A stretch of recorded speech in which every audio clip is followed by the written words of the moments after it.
Donc aujourd'hui, on va parler du travail de force interne et commencer à développer cette force interne pour pouvoir progressivement de vidéo en vidéo développer une compétence et ensuite avec le but de pouvoir enrichir vos disciplines respectives puisque ce travail interne est transverse vraiment à toutes les disciplines.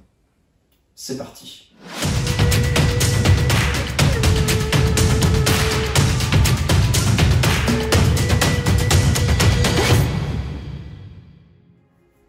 Donc je suis aujourd'hui dans un nouveau cadre, comme vous pouvez le voir. J'aime bien, voilà, avec les plantes, un peu de lumière, c'est assez agréable. Et c'est d'autant plus agréable quand vous allez travailler ce que je vous propose là, de le faire en extérieur, d'accord, ou en tout cas entouré d'arbres, d'un bon air. Là il fait ici plutôt frais dans cet espace, donc je m'y sens bien pour pouvoir vous présenter l'exercice. La base de tout ce qu'on va voir, c'est déjà d'être capable de développer la verticalité. D'accord ? On avait parlé du relâchement. Grâce au relâchement, vous allez pouvoir trouver la verticalité du corps. D'accord ? Si vous n'avez pas ça, vous ne pourrez pas réaliser ce qu'on appelle du volume dans votre technique, donc d'épaissir la verticalité sous le plan horizontal. Voilà, parce que c'est un travail fondamental de base. Donc pas de relâchement, pas de verticalité, pas de volume. Et donc pas de travail interne cohérent, global, qui permettra de créer l'unité du corps. On va faire attention à la position de départ. La position de départ, c'est Wuji. Wuji, c'est vraiment la posture mère, d'accord ? La posture à partir de laquelle vous allez pouvoir développer votre compétence, votre kung-fu, vraiment de manière pragmatique. Et j'insiste là-dessus, sur ce mot pragmatique, attention de ne pas être trop haut perché dans ce que vous faites. D'accord ? On va parler de yi, d'intention, d'image. Maintenant, ces images doivent avoir un impact concret, biomécanique sur votre corps. Il ne s'agit pas d'imaginer l'énergie. On parle, c'est vrai, souvent de termes ésotériques, hein, le chi, le ki.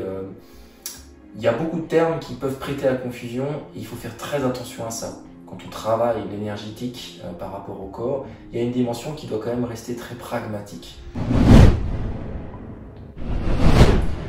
L'aspect spirituel, c'est encore autre chose, d'accord, qui peut venir se greffer et de par la pratique du corps, vous allez pouvoir développer une dimension sûrement spirituelle plus élevée.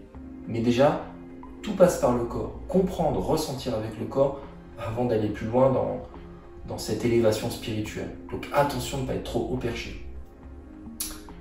Première position, il s'agit de se placer, donc j'en avais fait une vidéo, j'avais parlé de Jan Juan Gong. Je vais revenir un petit peu à l'aspect Wuji avant Jan Juan Gong, c'est une forme déclinée de Jan Juan Gong dans laquelle les bras sont le long du corps. Wuji, c'est vraiment la position de base élémentaire. Et il faut comprendre cette logique. Avant Taiji, il y a Wuji. C'était un petit peu la métaphore de l'univers, c'est-à-dire que l'univers en lui-même serait parti de rien pour créer ensuite un tout et un jeu d'interaction, d'énergie, de force contradictoire. D'accord, on parle d'expansion de l'univers, j'en avais déjà parlé dans une autre vidéo. Donc ici, on va créer Wuji, et à partir de Wuji, on va créer Taiji, en cherchant dans cet état de Taiji à provoquer des polarités, un petit peu comme un courant, d'accord, un plus, un moins. Donc on va chercher ces polarités, en l'occurrence ici pour trouver la verticalité grâce à Wuji, une polarité au bas. Donc pour ça, on installe bien son corps droit, d'accord. Je vous montre ça de côté. Voilà, le dos est vraiment aligné, le bassin est en rétroversion, j'en avais déjà parlé. Les genoux sont à l'aplomb des orteils, donc les genoux ne dépassent pas les orteils, les pieds sont à peu près largeur des hanches, parallèles pour débuter, d'accord, même si plus tard les pieds pourront changer de position. Mais pour commencer, pieds parallèles, avec un bon ressenti au niveau des tranchants extérieurs, d'accord, bien posé au niveau des pieds, bien ressentir l'enveloppe globale du pied, pas être trop en avant ou trop sur les talons. Et les épaules très relaxes, très décontractées, voilà, qui plongent. Okay. À partir de là, deux possibilités, les bras peuvent être le long du corps, d'accord, pour aider à la pesanteur, d'attirer les bras vers le sol pour que les épaules se relâchent. ce qui va permettre de créer cette polarité, donc ce taiji, cet état de taiji où les épaules vont descendre et où le sommet du crâne, appelé bai hui dans les arts martiaux internes, vient se raccrocher au ciel, ce qui crée cette force antagoniste, d'accord? La particularité de cette position, c'est que si vous restez en l'état comme ceci, voilà, vous n'allez pas sentir grand-chose. Donc je vous renvoie à ma vidéo sur l'enracinement en 3 étapes, hein, d'accord? On retrouve finalement 3 étapes. Mais aujourd'hui, je vais vraiment attirer l'attention sur les images, le yi, qui nous permet de développer l'interne. La première image à laquelle il va falloir penser, c'est déjà d'imaginer un plafond au-dessus de la tête, d'accord, au niveau du sommet du crâne bai hui. Donc je vais pousser en quelque sorte ce plafond, mais dans cet état, ce plafond vient s'opposer dans ma dynamique de force interne au sol. Donc au moment où mon sommet du crâne vient toucher le ciel, hein, je vais en même temps avec le sol venir bien ressentir la surface, d'accord, comme si le sol voulait remonter et le ciel voulait redescendre, d'accord. La terre se rapproche dans ce sens-là et le ciel se rapproche dans ce sens-là, ou le plafond, voilà, descend dans ce sens-là. Ce qui va me prendre un petit peu en compression, d'accord. Et moi, je vais chercher tout doucement, tout en me relâchant, à venir dans cette structure que j'ai installée Wuji, qui partait de rien, développer cette polarité. Voilà. Et à partir de là, je commence à ressentir un étirement, une ouverture à l'intérieur du corps. Bien entendu, cette ouverture, vous la ressentirez si vous avez déjà travaillé votre relâchement.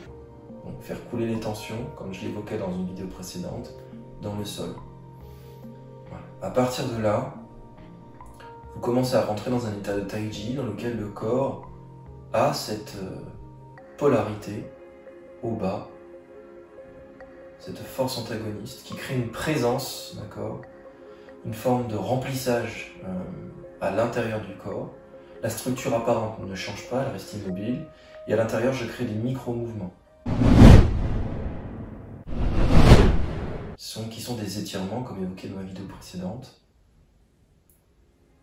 Ok. Donc j'essaie de me relâcher, et plus je me relâche, plus je vois se dessiner cette force concurrente au bas. Je visualise bien mon plafond, bien mon sol, et je crée cette expansion de l'axe vertical pour remplir dans cette orientation, hein, cette verticalité mon corps. Ok. À partir de là, on va chercher à réaliser un premier travail qui va s'articuler autour de ce travail. Donc attention, le travail de l'axe vertical, ça peut prendre des mois. Au début, vous allez peut-être rien ressentir, d'accord? Il faut vraiment faire attention à bien développer d'abord l'axe vertical avant de passer à ce que je vais vous montrer. Sur l'axe vertical, je rajouterai une chose. Pour vraiment ressentir l'expansion et l'ouverture, on a parlé de force au bas, d'accord? Maintenant, on va rajouter les bras qui vont nous permettre, dans cet axe au bas, de créer une épaisseur autour de cet axe. Donc je vais placer mes bras comme ceci, d'accord, comme si je tenais un gros ballon. L'idée ici, c'est de respecter des angles.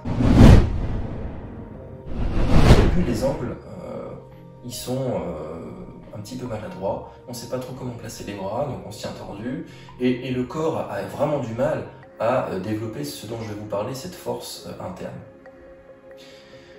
Pour ça, imaginez un gros ballon, je m'installe, les épaules toujours très relâchées, d'accord, bai hui au sommet du crâne, donc toujours en suspension vers le ciel, toujours cette image, c'est ce yi de plafond et de sol auquel je vais apporter une résistance, ce qui me permet de créer une force ascendante relâchée en quelque sorte. Hein.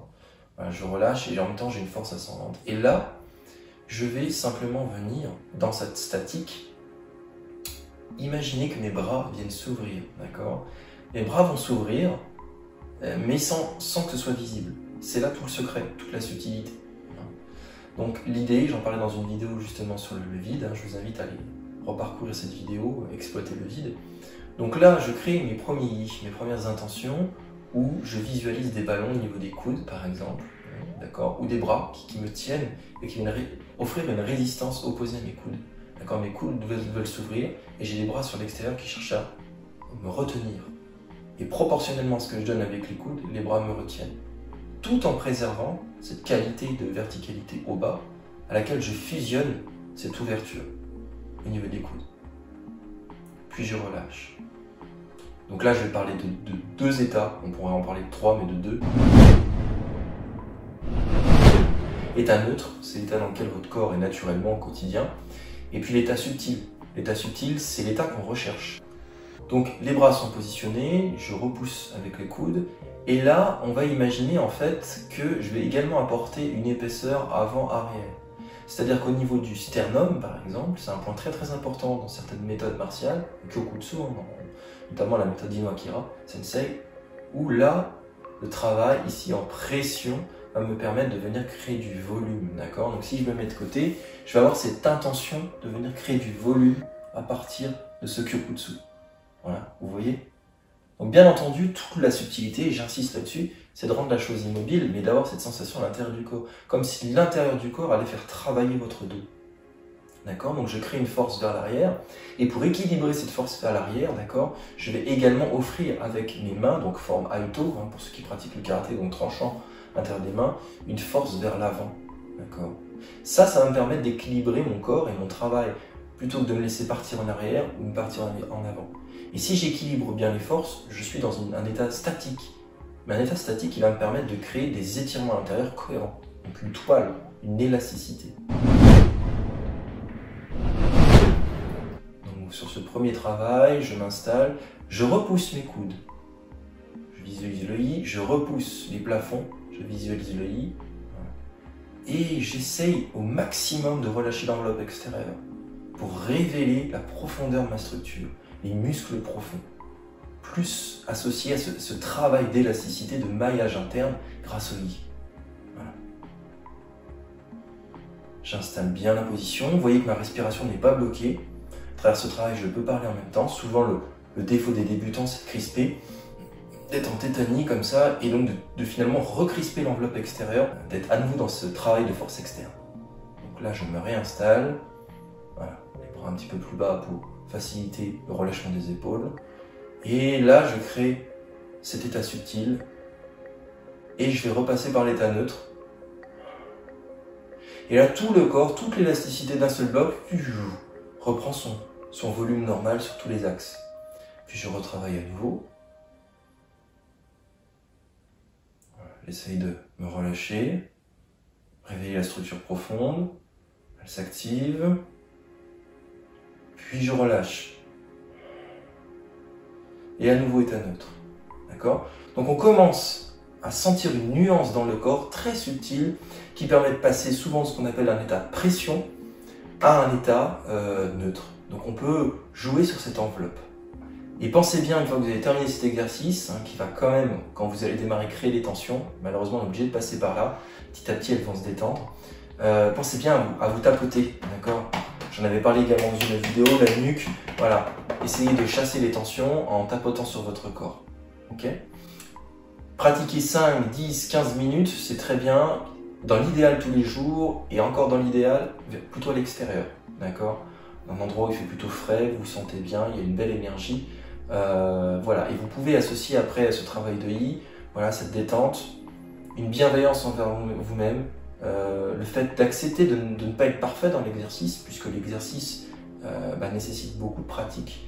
Ça paraît pas grand chose, on est statique, et pourtant c'est très très profond, très subtil. Et souvent la simplicité dans les arts martiaux, c'est très sophistiqué. C'est là où il faut pas se faire avoir. Je vous démontre pas des choses acrobatiques, spectaculaires. Ici, ce qui est spectaculaire, c'est plutôt la manière où votre cerveau va être capable de venir activer toute ce réseau dans votre corps, cette connexion. Ça, c'est spectaculaire. Bien entendu, visuellement, ça l'est pas. On verra ensuite dans des prochaines vidéos les premiers travaux fondamentaux qui nous permettront, à partir de cet état-là, de pouvoir créer ce qu'on appelle plus en Yin Chuan ou Dasheng Chuan, notamment, des tests de force. C'est-à-dire que là, on la travaille de manière statique, mais l'idée, après, progressivement, c'est d'amener cette cohérence de force dans la dynamique. Donc, dans les vidéos prochaines, on verra comment, à travers cette position Wuji, position mère, on est capable de développer notre travail en test de force dynamique Et je ferai directement le parallèle avec des techniques prises du karaté pour vous expliquer comment, à partir de ces chevilles-là, j'utilise les éléments de ces chevilles pour alimenter, nourrir mes techniques du karaté et donc progressivement modifier mon karaté. Merci de m'avoir suivi, n'hésitez pas à mettre un petit pouce pour me motiver et à vous produire du contenu, ça demande du temps, de l'énergie.